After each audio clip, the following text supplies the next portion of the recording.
Bah oui, parce qu'en fait, on se rend compte que ces mêmes cabinets de conseil privés se retrouvent aux mêmes endroits. On l'a vu en France à l'Élysée, et on voit bien qu'à la Commission de Bruxelles, ils ont aussi leur droit d'entrée.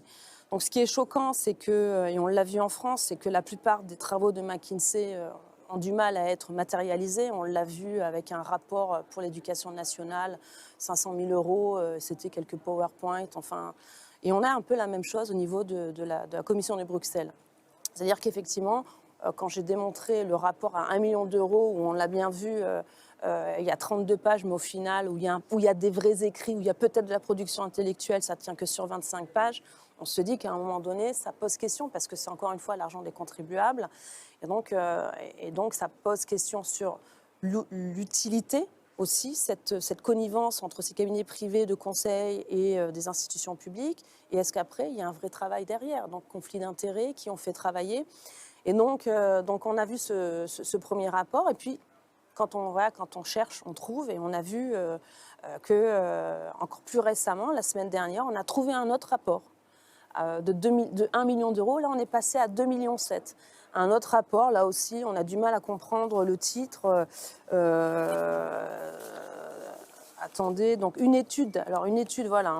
Une étude d'évaluation scientifique, technique, juridique et considération économique de la flexibilité de l'industrie manufacturière de l'Union européenne et innovation en matière de contre-mesures médicales pour les voyages transfrontaliers graves, menaces pour la santé aux frontières.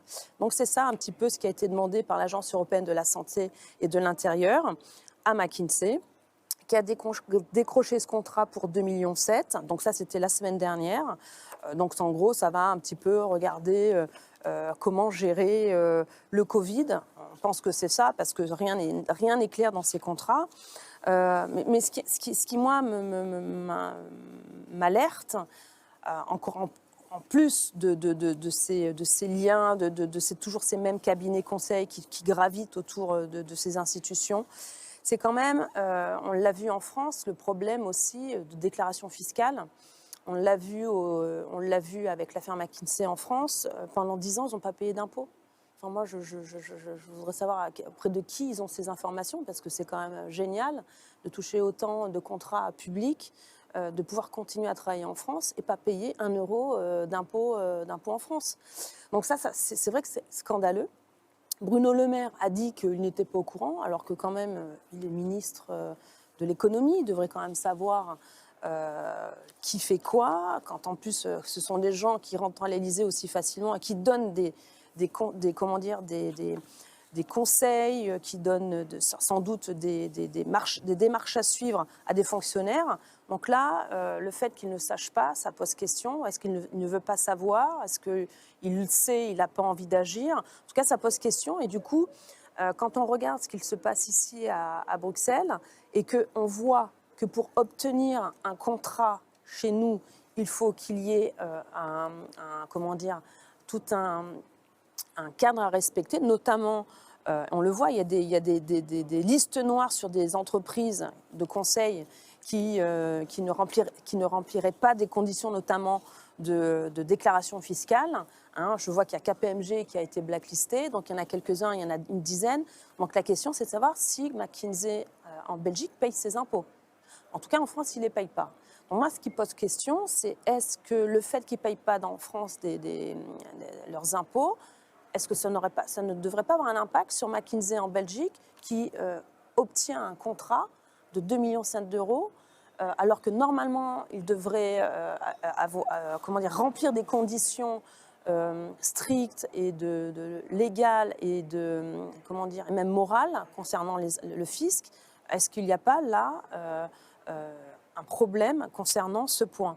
Parce que si Bruno Le Maire avait en tout cas alerté concrètement le fisc, et s'il avait ouvert une procédure, peut-être que la Commission n'aurait pas ne se serait pas engagée à donner ce contrat à McKinsey en Belgique. Là, on parle d'un contrat qui a été donc signé récemment, Très récemment, le 30 mars. Donc ça, il n'y a pas plus d'une quinzaine de jours. Donc c'est en pleine affaire McKinsey. Là, je ne comprends pas que les fonctionnaires n'aient pas fait attention. Il faut quand même que nous aussi, en Belgique, on vérifie ce point. Parce que sont les as de l'optimisation fiscale. S'ils arrivent à faire cela en France, je ne vois pas pourquoi ils n'arriveraient pas à le faire la même chose en Belgique.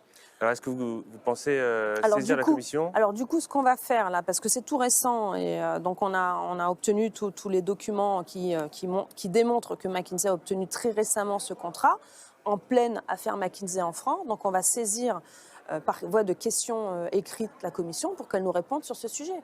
Est-ce qu'elle a eu connaissance, en tout cas si elle n'a pas eu connaissance, est-ce qu'elle va contrôler, enquêter sur le fait que McKinsey en Belgique paye ses impôts? Parce que si elle ne le fait pas, elle ne peut pas remplir ces conditions pour obtenir un contrat ici de marché public au sein de l'Union, au sein de la Commission européenne.